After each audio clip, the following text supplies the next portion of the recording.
Now, from Wish TV, your local news source, this is All Indiana Politics. Good morning. Welcome to another edition of All Indiana Politics on this Sunday. I'm Phil Sanchez. A week has passed since the second and third largest bank collapses in U.S. history. Now, Senator Mike Braun wants to prevent banks from charging you new fees to cover the cost of the bailout. He talked to our government reporter, Garrett Bergquist. Let's bring in Senator Mike Braun. Senator, welcome back to the program. Good to be back on. So let's begin with the big picture here. Is the U.S. banking system sound? I think it is. This is so different from 07, 08. That was systemic. You were doing things that most of us, even steeped in finance, weren't familiar with at the time, like those bundled securitized mortgages. Then you were selling insurance policies, against their failure when you knew they might fail. I'd never seen anything like that. Of course, that got close to taking the economy down. You probably needed to take that kind of action. Here, you've got a bank that is very peculiar. Most banks, 70% of their depositors are small depositors, meaning it's on an insured deposit.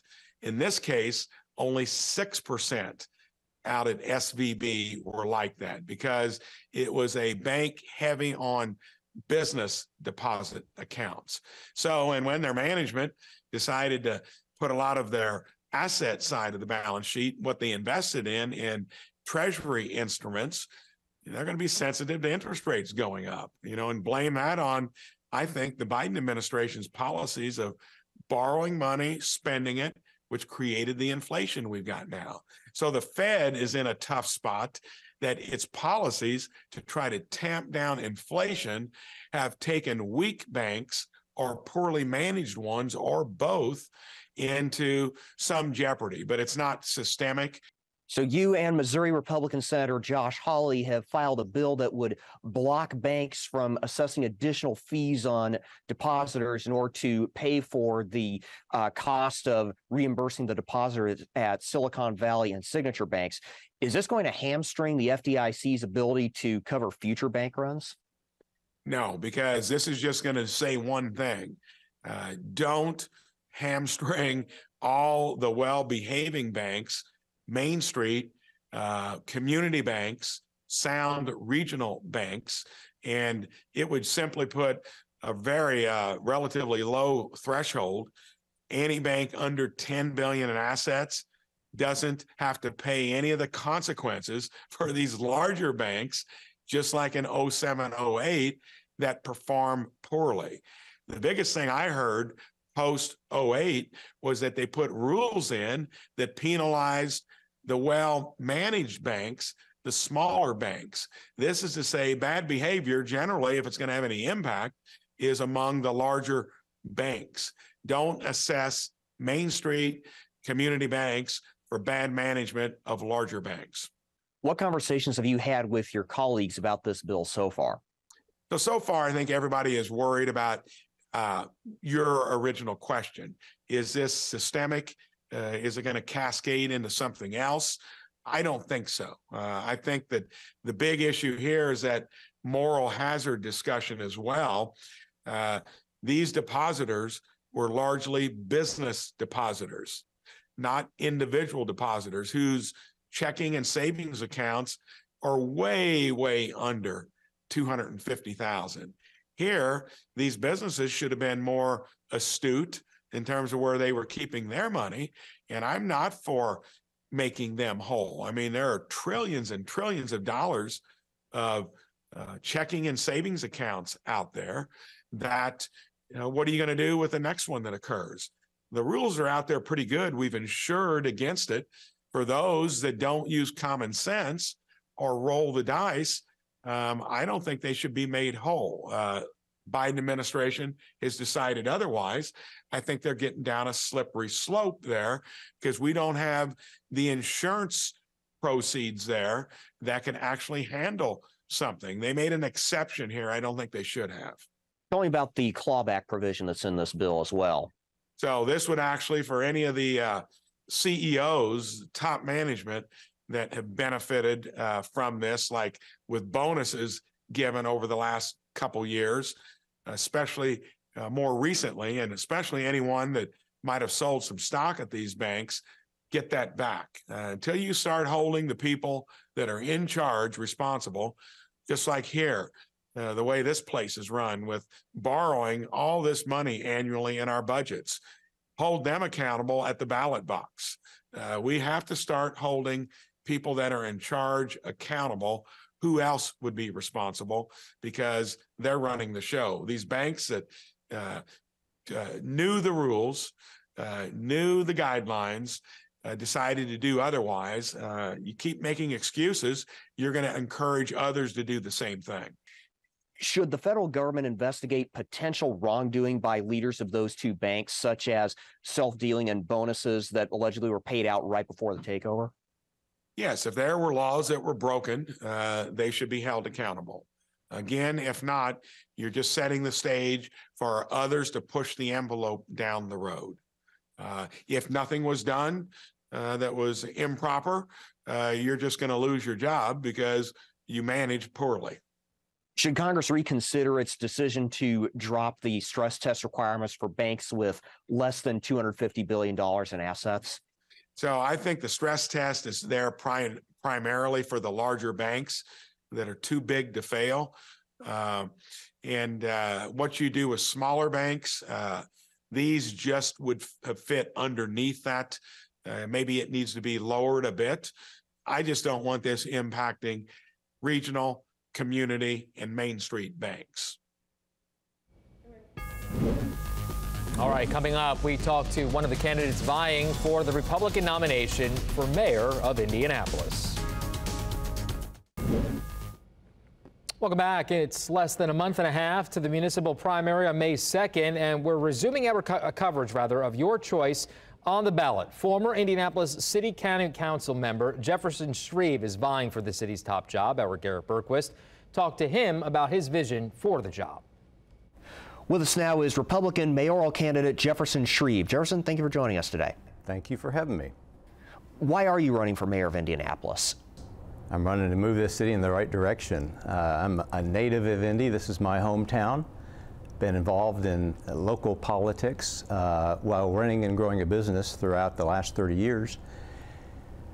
And I've just disheartened with the direction that our city, and particularly our downtown, has been moving in, to the point that I'm going to lean in on a full-time, fully engaged effort to bring my message forward and do my very best to turn my hometown around. What's your plan for dealing with the city's crime rate? The immediate hire is the Director of Public Safety, which in my time on council in the Ballard administration and under other good, capable mayors that have led our city, is a core key position. That executive level, super experienced person at managing the IMPD, IFD, public safety pieces that make up 60% of the general fund of our city. We've got to have that talent. Mayor Hogsett has chosen to run point and be his own public safety director, and the evidence is clear that that model isn't working, and yet he hasn't chosen to rework the model. I would come out of the gate with that key talent in place and then bring forward a robust plan to turn this around. We've also got to recruit and retain sworn officers on our force. I served for several years on the City County Council, and including on the IMPD Staffing Commission. We set hard targets, hard data-driven targets on where we needed to take our sworn officer counts to, and the Hogsett administration has missed that bogey every single year that it's been in office. We do not have enough sworn men and women on the streets of Indianapolis protecting our capital city. Why are they leaving? The exit interviews aren't available to us, but we know that they are voting with their feet. They're making lateral transfers to departments in the donut counties and beyond, where our officers feel supported by the administration, which obviously is not the case here. How do you plan to fix the potholes and make sure they stay fixed? Well, with asphalt. I'd use hot mix asphalt, but we've got to have a more robust plan of getting out there and fixing potholes. And yes, that's certainly important, but that's not the long-term fix. Even through some of these strip patching efforts, But in the here and now, we've got to do a better job at rolling out there. Pothole fixing is hard work. I did it for about 40 minutes, running around with the crew. But we've got to do that more efficiently. And the Hogshead administration will vaunt about the number of potholes that they have repaired to date. I don't have to go very far to dodge those craters all around this city. You've said the mayor needs to do a better job of, as you put it, selling the city in order to attract investment. What would that look like? I think the mayor needs to be out in front in attracting human talent and capital investment into our city. We've got to sell it. We compete with once peer cities like Nashville, Tennessee, and Columbus, Ohio, that I would offer the opinion have eclipsed us. Our city is drifting under this administration, and it's not okay just to mark time. It is not okay just to go through the motions, because our competition, our peer cities, are moving right along and taking our market share. We've got to get out there, we've got to sell it, and we've got to have a good, safe city to sell as we chase that capital investment. What role do you see yourself playing when interacting with state government, given that Indianapolis is both the state capital and the largest city? It will be helpful for a Republican to be in the mayor's office as we work with the Republican supermajority at the other end of Market Street. And I've had some involvement with those relationships, in part through my service on the Republican State Committee. So yes, that will be helpful. But we cannot rely on the state to fix all of our problems. It would be a false pretense to think that a Republican is going to come in and get a whole lot of money from the other end of the street. We got to be efficient, targeted, and do a whole lot of things right with our own resources and our own municipal budget, and at the same time work to increase that cooperative relationship with the State House that sadly hasn't existed under the Hogshead administration. What's one issue that you think is not getting enough attention in this race? Placemaking is terribly important, and it relates to economic development. Placemaking is essentially those elements that will attract young, talented people and retirees, semi-retirees, that want to come back into our city, those that have migrated to the donut counties in the case of older citizens or young, nascent talent, people coming up out of college that look to go to Austin or Raleigh or other such places rather than Indianapolis. We have to make Indianapolis the most attractive sandbox venue, place to call home in the Midwest, so young people want to move into this part of our state. All right, coming up, a banking crisis and more. We make sense of a historic week with Indiana's best political team. All right, welcome back to All Indiana Politics as we welcome in two members of Indiana's best political team, Republican Allie Bartlett and Democrat Destiny Wells. Let's begin with the biggest story of the week, ladies. The second and third largest bank failures in U.S. history. The FDIC now bailing out customers of those banks. Allie, we'll begin with you. Should Congress consider tighter regulations to prevent this from happening again? Yeah, absolutely. I think Senator Braun's effort on this to put forth legislation that would protect small banks and their customers, a lot like those that we have here in Indiana, is certainly warranted after we've seen this recipe for disaster come together related to the Silicon Valley Bank buyout and bailout.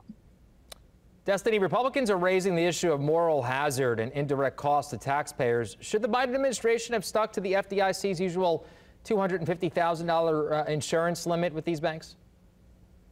Well, I would go back to 2018. I feel like we have to bring that up if we're going to talk about this, right? And that was when Trump said that banks were just too big to fail, and we saw a huge deregulation and rolling back some of the Dodd-Frank Act, and that was led by Republicans. So, of course, they're saying this now because they don't want us to be talking about how we got here. And that, in fact, was because they chose to deregulate banks during the previous administration, and now this administration is cleaning up the mess. So as Allie mentioned, Senator Mike Braun has a bill to block banks from charging any new fees and as a result of the Silicon Valley Bank bailout. Destiny, in your opinion, is this justified? I believe the regulation is justified. I wish that Senator Braun would not have teamed up with Senator Hawley in co-sponsoring this bill. They've spent the last 48 hours on the news circuit saying that this was an issue of wokeism, that people were giving Democrats too much money and SVB, but they're not talking about people like Peter Thiel that's in their pockets. Allie, I'll let you respond, and then I want to move on. Yeah, I think it's just really short-sighted to blame this on deregulation. When we look at Silicon Valley Bank and the risky investments made by its board, there was just no institutional knowledge here. And also, we can just blame it on the economic environment that's been created by the Biden administration, because those risky investments failed because of inflation, which is all thanks to the Biden administration and the environment they've created. Ladies, hard to believe, but today marks 20 years since the 2003 U.S. invasion of Iraq. The congressional authorizations for that war and the 1991 Gulf War, both still on the books. The Senate scheduled to vote this week on whether to repeal them. The question is for both of you now, is it time for Congress to revisit the War Powers Act? Destiny, you're the veteran on this panel. I'll go to you first. Yeah, hey, this AUMF has been in place my entire 20-year career. And so this is an effort by Congress to start to shore up some of that executive overreach and creep into their responsibilities. I think it's a great thing. It's supported across the board. The Senate was able to get the Republican support it needed. I just hope now that Speaker McCarthy opens it up to a floor vote. Allie, your thoughts? Yeah, well, first and foremost, thank you, Destiny, for your service to the country. I actually agree. I think that it's time for an effort like this to be put forward. These AUMFs have been in place for far too long. It's time to put an end to it. So unfortunately, there's no fireworks here. I agree. I like when we have a little bit of an agreement. That's always good.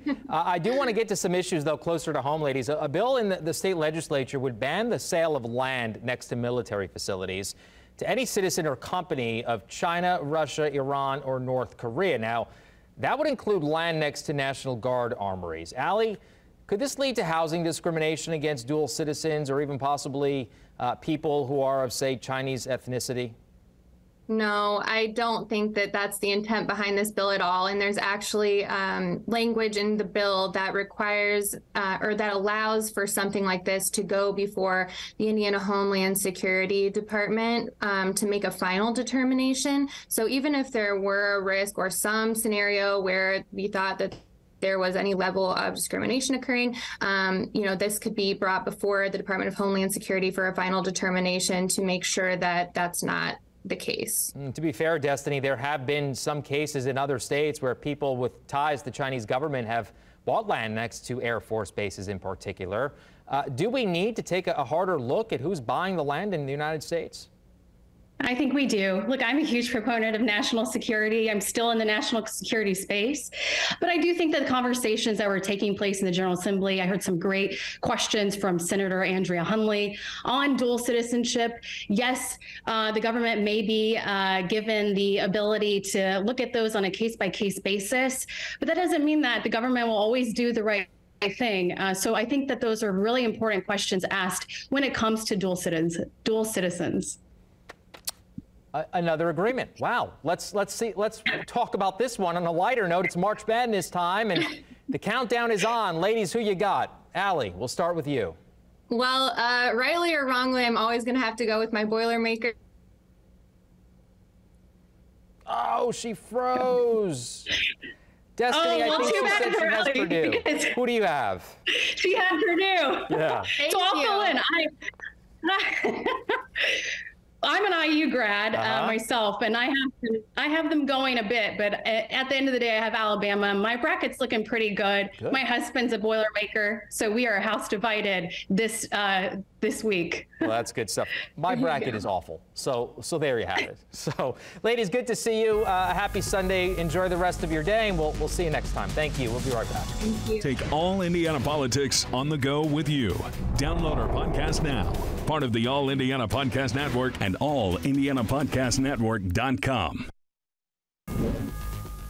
All right, thank you for joining us for All Indiana Politics this week. We'll be back here next Sunday morning at 9:30. You can also find our brand new All Indiana Politics podcast as part of the All Indiana Podcast Network over at wishtv.com. Have a great rest of your weekend.